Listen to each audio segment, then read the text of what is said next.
Welcome back from that nostalgic tribute to some of your favorite music from our decade. As we reflect, let's take a look at some of the top-selling albums of our beloved 1990s. Over to you, Delaney. Thanks, Will. Man, this decade had some fantastic music. From pop to country, rap to rock and roll, we really had it all.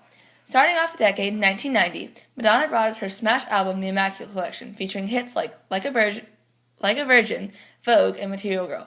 Coming in with over 30 million sold albums, it was a hit, and with the teenage girls That and was a boys great alike. album indeed. In 1991, the king of pop himself, Michael Jackson, sold 32 million copies of his album Dangerous, featuring everyone's favorites, Jam and Who Is It? Who is it? I thought you said Michael Jackson. No, that's the name of the song, and it sure was a hit. He's come a long way from his days as part of the Jackson 5. He sure has. Moving on to 1992, Whitney Houston brought us the top-selling album of the decade, The Bodyguard, with 45 million copies sold.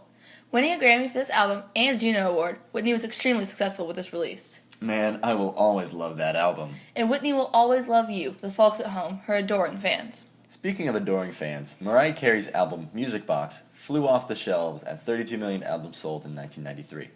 Her smash hits Hero and Dream Lover could be heard on almost every radio station nationwide. What great songs!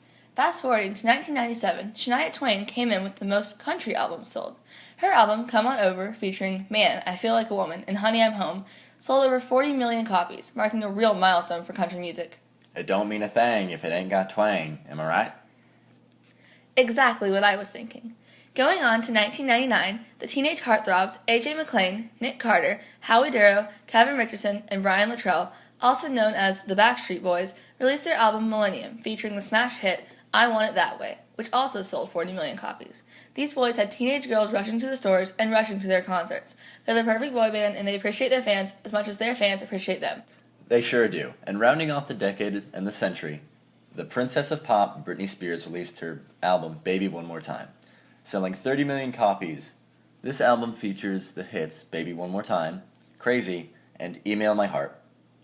Everyone was astounded when this 18-year-old became so famous so quickly, stealing the hearts of young boys and the adoration of young girls. Britney Spears is likely to have a long and successful career in the next millennium. I'm sure she will. As we leave the 1990s, we'd like to take the time to remember those who made a lasting impact on America and in the hearts of American citizens who left us this past decade. Keeping with the theme of music, Freddie Mercury of Queen passed on in 1991, the victim of AIDS. This beloved lead singer has a place in all of our hearts, and his songs will remain some of our favorites. In country, Conway Twitty died in 1994. This trailblazer in country music stole all of our hearts with his hit, Hello Darlin'. In 1996, Tupac Shakur was shot during one of his concerts after already surviving one attack. This legendary rap star will be immortalized in each and every one of his fans. Jeff Buckley, the amazing singer and songwriter, brought us the touching and relatable song Hallelujah and passed on in 1997. Lastly, but certainly not least, Frank Sinatra, the legend himself, whose music spoke to all who listened to us, left us in 1998. Old and young mourned his passing, and he and all these other amazing and talented artists will not soon be forgotten.